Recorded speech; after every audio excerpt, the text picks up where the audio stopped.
पाक फौज का ऑपरेशन जिब्राल्टर हो या ऑपरेशन ग्रैंड स्लैम, ये दोनों कार्रवाइयाँ कौमी तारीख का एक अहम और पुरस्कार बाब हैं, जिनका कई सवालों के जवाब अब तक इसके जिम्मेदारों पर कर्ज हैं, क्योंकि ये कार्रवाइयाँ न सिर्फ पाकिस्तान और भारत के दरमियान सन 1965 की जंग का बाइस बनी, बल्कि मसला कश्मीर पर भी इनके इंतहाई मुज़र असरात मुरतब हुए। अयूब खान के सदर बनने के बाद कमांडर इन चीफ बनने वाले जनरल मोहम्मद मूसा खान के तवील पेशावराना करियर के दौरान बेशुमार अहम और तारीखी वाक़यात रूनुमा हुए होंगे, लेकिन फ़ौज के सरबराह की हैसियत से जो वाक़यात ज़ुहूर में आए वो न सिर्फ तारीखी हैं, बल्कि पाकिस्तान के मुस्तक़बिल और ख़ास तौर पर मसला कश्मीर के ताल्लुक़ से गैर मामूली अहमियत के हामिल हैं। इन वाक़यात की तादाद 3 है और ये एक दूसरे का हिस्सा और बाहम मुंसलिक है, यानी operation Gibraltar, operation grand slam और सन 1965 की पाक इंडिया जंग। ये 3 वाक़यात भी आंख मचोली के खेल की तरह हैं, जिनमें फ़ौज के सरबराह कहीं दिखाई देते हैं, कहीं दिखाई नहीं देते। इन तीनों वाक़यात में नाकामी की जिम्मेदारी ना तो जनरल मोहम्मद मूसा खान ने कबूल की और ना ही अयूब खान ने, बल्कि इसे वजारत ख़ारजा के खाते में डाल दिया गया। पहले ऑपरेशन जिब्राल्टर और फिर इसमें नाकामी के बाद ऑपरेशन ग्रैंड स्लैम से एक बात तो साबित होती है कि field marshal general Ayub Khan की ख्वाहिश के बरक्स कमांडर इन चीफ जनरल मूसा और इनके चंद हमख्याल साथियों ने खुशफहमी की बिना पर भारत को कश्मीर में सबक सिखाने के लिए झूठी सच्ची इंटेलिजेंस इत्तलात की बुनियाद पर यह ऑपरेशन किया था, जिसमें मुकम्मल नाकामी हुई। लेकिन चूंकि नाकामी का कोई बाप नहीं होता, इसलिए इन मुहिमजोइयों में नाकामी की जिम्मेदारी लेने पर आज दिन तक कोई आमादा नहीं हुआ। याद रहे कि 7 अप्रैल सन 1965 के रोज़ पाकिस्तान और इंडिया के दरमियान सिंध के साहिली दलदली सरहदी इलाके में मुसल्लह छेड़छाड़ का आगाज़ हुआ। इंडिया की तरफ से जारहियत के आगाज़ के बाद पाकिस्तान की जानिब से जवाबी कार्रवाई के नतीजे में इंडियन तोपें खामोश हो गईं और इंडिया सरहदी इलाके से एक पोस्ट खाली करके पीछे हट गया। जनरल मूसा खान की कमान में फ़ौज का यह पहला बड़ा कारनामा था, जिसने आने वाले दिनों में अस्करी और सियासी महाजों पर अहम किरदार अदा किया। इन वाक़यात ने फ़ौज का हौसला बुलंद कर दिया। यही सबब था कि अब इसके बाद अफसरों के दिल इस महाज पर किसी बड़े और फैसला कुन मार्के के लिए मचलने लगे। बिलाखिर 26 अप्रैल को इन्हें एक और मौका मुयस्सर आ गया। इस हमले की इब्तदा 26 अप्रैल को हुई, जिसका मार्का बियार बिट नामी मुकाम पर गर्म हुआ, जिसे पाकिस्तान ने फतह कर लिया। ये चूँकि समंदरी और दलदली इलाका था, इसलिए दलदलों और पानियों को अबूर करने के खुसूसी इंतजाम ज़रूर थे। ऐसा ही एक इंतज़ाम इंडियन फ़ौज ने इस इलाके में किया था। इंडियन फ़ौज ने लोहे के खाली गैलनों का पुल बनाकर एक समंदरी खाड़ी को अबूर किया था। इस आर्जी इंतज़ाम को तबाह करके इंडियन फ़ौज की वापसी का रास्ता बंद करना बड़ा आसान था। Commander in chief general Musa Khan field marshal सदर अयूब खान से इस कार्रवाई की इजाज़त हासिल करने के लिए मुतहरिक हो गए, लेकिन मुल्क का फौजी हुक्मरान अपने कमांडर इन चीफ से मुख्तलिफ अंदाज में सोच रहा था। अस्करी माहिरीन का ख्याल है कि इस मार्के में पाक फौज अगर इंडियन फौजी दस्ते का रास्ता बंद कर देती तो सूरत हाल धमाका खेज होती। इन झटपों की वजह से 2 आलमी ताकतें यानी अमरीका और बरतानिया पहले ही परेशान थीं। नतीजतन पाक फौज की जानिब से हमले की सूरत में मसाइल कुछ और गंभीर हो जाते और दोनों मुल्कों के दरमियान मुकम्मल जंग के खदशात को टालना मुश्किल हो जाता। यही वजह थी कि उस वक्त के हुक्मरान अयूब खान ने इन्हें ऐसी किसी कार्रवाई की इजाज़त देने से इनकार कर दिया। अयूब खान ने महसूस किया कि फ़ौज के सीनियर अफसरान भी इस सूरत हाल पर बहुत नाज़ा और फतह के नशे से सरशार थे और उनके ख्याल में ये ऐसी कामयाबी थी जैसी कामयाबी चीन को सन 1962 में इंडिया के मुकाबले में हासिल हुई थी। लिहाजा वो चाहते थे कि इस नादिर मौके को ज़ाया ना जाने दिया जाए और इंडिया को सबक सिखा दिया जाए। यही सबब था कि अयूब खान ने यह मामला जनरल मूसा पर छोड़ने की बजाय फैसला अपने हाथ में ले लिया।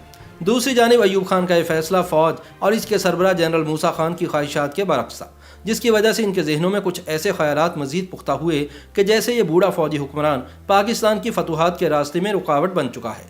जनरल मूसा इस फैसले पर खामोश ज़रूर हो गए, लेकिन ऐसा लगता है कि उन्होंने मनसूबा तर्क नहीं किया था। इसके शवाहिद आने वाले दिनों में मज़ीद वाज़ेह होकर सामने आए। फील्ड मार्शल अयूब खान और कमांडर इन चीफ जनरल मूसा के दरमियान एतमाद के रिश्ते में दरार आ चुकी थी और आने वाले दिनों में इसके शवाहिद तेज़ी के साथ सामने आए। फरवरी सन 1965 में इंडिया को कश्मीर में घेरने का मंसूबा काबीना की इंटेलिजेंस कमेटी के सामने एक बार फिर पेश कर दिया गया।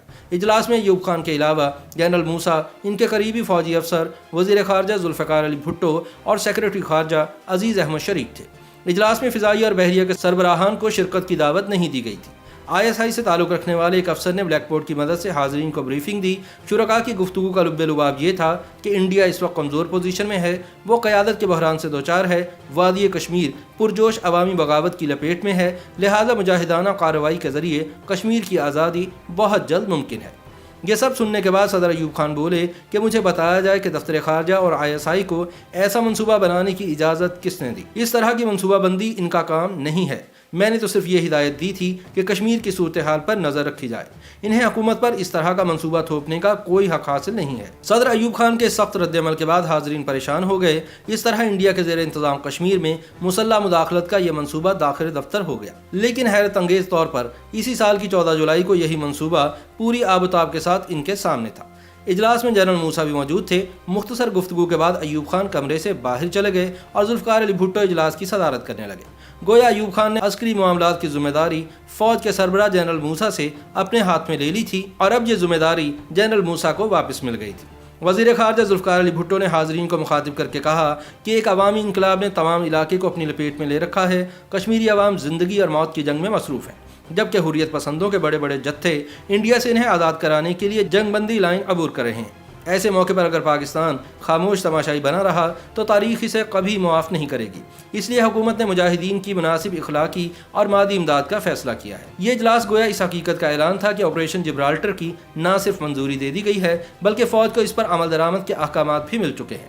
یہاں سوال پیدا ہوتا ہے کہ آپریشن جبرالٹر ایک ایسا معاملہ تھا کہ صدر ایوب اس سے متفق نہ تھے اور کئی بار اسے مسترد کر چکے تھے، مگر پھر وہ یکایک اس پر آمادہ کیسے ہو گئے؟ یہ ایک معمہ ہے جس کا جواب کبھی سامنے نہ آ سکا، لیکن ہندو فوج کے بارے میں ان کے ذہن میں ایک تصور تھا کہ جنگ و جدل ان کے بس کی بات نہیں۔ اگر ان پر درست وقت پر قاری ضرب لگا دی جائے تو انہیں دھول چٹائی جا سکتی ہے۔ بہرحال سوال اپنی جگہ قائم ہے کہ یہ کارنامہ وزیر خارجہ نے انجام دیا یا فوج کے سربراہ نے؟ اس سوال کا جواب تو کوئی نہیں جانتا، لیکن اندازہ یہی ہے کہ آپریشن جبرالٹر کے منصوبہ سازوں نے حالات کی وہ تصویر پیش کی جو جی ایچ کیو دکھانا چاہتا تھا۔ جی ایچ کیو کی طرف سے کشمیر میں کارروائی پر اصرار اور ایوب خان کو قائل کر لینے میں کامیابی سے ایک بار پھر ثابت ہو گیا کہ وہ اور جنرل موسیٰ مختلف انداز میں سوچ رہے تھے، مگر اس کشمکش میں بالآخر جنرل موسیٰ ہی کامیاب رہے۔ 7 اگست کو آپریشن شروع ہوا اور ڈائریکٹر جنرل ملٹری انٹیلیجنس نے سیکرٹری اطلاعات سے کہا کہ آئندہ 24 گھنٹوں میں مجاہدین بہت سے اہم مقامات پر قابض ہو چکے ہوں گے اور میں آپ کو ایسی خبر دوں گا جس کی گونج پوری دنیا میں سنائی دے گی۔ کچھ دیر کے بعد ڈی جی ISI نے ان سے کہا کہ وادی میں ہمارے بہت رابطے ہیں، میں تم پر خبروں کی بارش کر دوں گا۔ اس مکالمے کے صرف 2 روز بعد انہوں نے سیکرٹری اطلاعات کو نہایت شکستہ دلی کے ساتھ بتایا کہ سارے رابطے کٹ چکے ہیں اور ان کے سب لوگ غائب ہو گئے ہیں۔ 8 اگست کو آل انڈیا ریڈیو نے 3 افراد کے انٹرویوز نشر کیے جنہیں سن کر ڈائریکٹر ملٹری انٹیلیجنس پریشان ہو گئے اور کہا کہ بدذاتوں نے بھانڈا ہی پھوڑ دیا۔ اس آپریشن کے لیے حریت پسندوں کے 7 گروپ تیار کیے گئے تھے، ان میں سے صرف ایک گروپ بچ سکا، باقی تمام دشمن کے نرغے میں آ گئے یا ناکام ہو کر واپس پلٹ آئے، جبکہ مظفر آباد دشمن کے نشانے پر آ گیا۔ الطاف گوہر کے الفاظ میں پورے کا پورا آپریشن منتشر ہو کر دم توڑ چکا تھا۔ 28 اگست کو انڈین فوج نے درہ حاجی پیر پر قبضہ کر کے آپریشن کو نازک صورتحال سے دوچار کر دیا، جس سے پریشان ہو کر کمانڈر ان چیف جنرل موسیٰ وزیر خارجہ کے پاس پہنچے، کیونکہ ایوب خان اس نازک موقع پر اپنی پرانی عادت کے عین مطابق کسی نامعلوم وجہ کے باعث دارالحکومت سے غائب ہو کر سوات پہنچ چکے تھے۔ جنرل موسیٰ نے کرب کے عالم میں چلاتے ہوئے کہا کہ میرے جوانوں کے پاس لڑنے کے لیے پتھروں کے سوا کچھ نہیں۔ وہ آپریشن جبرالٹر کے کمانڈر جنرل اختر حسین سے مل کر آ رہے تھے، جن کا خیال تھا کہ اس مشکل سے نکلنے کے لیے آپریشن گرینڈ سلیم شروع کرنا ضروری ہو گیا ہے۔ جنرل موسیٰ چاہتے تھے کہ ایوب خان سے آپریشن شروع کرنے کی اجازت حاصل کی جائے۔ اس مقصد کے لیے بھٹو نے سوات جا کر ایوب خان سے ملاقات کی، جنہوں نے ایک تحریری حکم جاری کیا جو وزیر خارجہ اور کمانڈر ان چیف کے نام تھا۔ اس حکم نامے میں کہا گیا کہ ہمیں ایسا اقدام کرنا چاہیے جس کے ذریعے باقاعدہ جنگ کی نوبت آئے بغیر مسئلہ کشمیر کو زندہ کیا جا سکے۔ اس حکم نامے کی تفصیلات سے ثابت ہوتا ہے کہ 29 اگست تک انہیں حقائق سے بے خبر رکھا گیا اور وہ نہیں جانتے تھے کہ آپریشن جبرالٹر ناکام ہو چکا ہے۔ فوج کے سربراہ کے علاوہ یہ کس کی ذمہ داری تھی کہ وہ ریاستی سربراہ یعنی صدر ایوب خان کو جنگ کے حالات سے باخبر کرتا؟ لیکن اس بحران سے متعلق تمام تذکرے اس بارے میں خاموش ہیں۔ بالآخر 31 اگست کو آپریشن گرینڈ سلیم شروع ہو گیا۔ 2 محاذوں پر دشمن کی طرف سے شدید مزاحمت کا سامنا کرنا پڑا، جس کے نتیجے میں آپریشن روک دیا گیا۔ 2 ستمبر تک سارا آپریشن انتشار کا شکار ہو گیا۔ جنرل گل حسن کی گواہی یہ ہے کہ ابتدا میں جنرل ہیڈ کوارٹر میں کامیابی کی خبریں تھیں، لیکن لگتا ہے کہ بدلتے ہوئے حالات کی تپش اب جنرل موسیٰ تک پہنچ چکی تھی۔ یہی سبب تھا کہ اب وہ متحرک ہوئے اور آپریشن جبرالٹر کے کمانڈر جنرل ملی کے ہیڈ کوارٹر مری سے ہوتے ہوئے محاذ تک پہنچے۔ وہ لکھتے ہیں کہ ہیڈ کوارٹر اور محاذ کے درمیان رابطے نہیں تھے، کوئی باخبر نہیں تھا کہ کیا ہو رہا ہے اور کون کہاں ہے۔ اس صورتحال میں انہوں نے آپریشن کی کمان بدلنے کا فیصلہ کیا۔ فیصلے پر فوراً ہی یعنی اسی شام عمل ہوا اور جنرل اختر حسین ملی کو حکم دیا گیا کہ وہ اس کی کمان جنرل محمد یحییٰ خان کے سپرد کر دیں۔ कमान की तब्दीली की खबर से आवाम गुस्से का शिकार हो गए, क्योंकि वो अब तक यही समझ रहे थे कि पाकिस्तान का दुश्मन पर मुसलसल फतुहात हासिल हो रही हैं। लेकिन अब एक मुख्तलिफ सूरत हाल थी। कमान जनरल याहिया को सुपुर्द करने का मतलब ऑपरेशन को समेटना था। ऑपरेशन जिब्राल्टर हो या ऑपरेशन ग्रैंड स्लैम, ये दोनों कार्रवाइयाँ कौमी तारीख का एक अहम और पुरअसरार बाब हैं, जिनके कई सवालों के जवाबात अब तक इसके ज़िम्मेदारों के ज़िम्मे हैं, क्योंकि यह कार्रवाइयाँ न सिर्फ दोनों मुल्कों के दरमियान जंग का बाइस बनी, बल्कि मसला कश्मीर पर भी इनके इंतहाई मुज़र असरात मुरतब हुए। फौज के कमांडर इन चीफ की हैसियत से बहुत से सवालों के जवाब जनरल मूसा के ज़िम्मा थे। वो इस जंग के मुख्तलिफ किरदारों में वाहिद किरदार हैं जिन्होंने अपनी 2 किताबों माई वर्जन और जवान टू जनरल में इस मौजू पर बात की है। माई वर्जन में उन्होंने इस मंसूबे की तमाम ज़िम्मेदारी वज़ारत ख़ारजा पर डाल दी और दावा किया कि GHQ ने कई बार इस मंसूबे को मुस्तरद किया था। उन्होंने लिखा कि इस ऑपरेशन के मकासद वादी के ज़राए मवासलात को तबाह करना और बगावत के हालात पैदा करने के लिए मुख्तलिफ कार्रवाइयाँ करना थी। वो कहते हैं कि ऑपरेशन करने वाले इन दस्तों ने मजमूई तौर पर बेहतरीन कारकर्दगी का मुजाहरा किया, लेकिन इन कार्रवाइयों के लिए ना तो इंडिया के ज़ेर इंतज़ाम कश्मीर के अवाम तैयार थे और ना ही वहाँ की सियासी क़यादत को एतमाद में लिया गया था।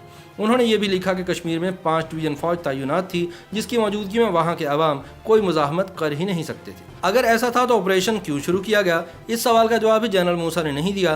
बहरहाल इन ऑपरेशन के अंजाम और जनरल मूसा के एतराफ़ात से बाज़ इदारों और ज़िम्मेदारान की अहलियत की कलई खुल गई है। सवाल यह है कि अगर फील्ड मार्शल सदर अयूब खान ऐसी किसी मुहिमजोई के हक़ में ना थे, तो फिर इस तारीखी हज़ीमत की बुनियाद रखने की ज़िम्मेदारी किस पर आयद होती है? अल्ताफ़ गौहर ने खुलकर तो कोई इल्ज़ाम नहीं लगाया, लेकिन फ़ौज के कमांडर इन चीफ जनरल मूसा खान ने यह कहकर ख़ुद को बरी ज़ुम्मा करार दे दिया कि यह मंसूबा तो वज़ारत ख़ारजा में तैयार हुआ था। ताहम ज़ुल्फ़िकार अली भुट्टो का कहना है कि यह फ़ैसला GHQ में हुआ और उन्होंने सिर्फ इसका ऐलान किया था।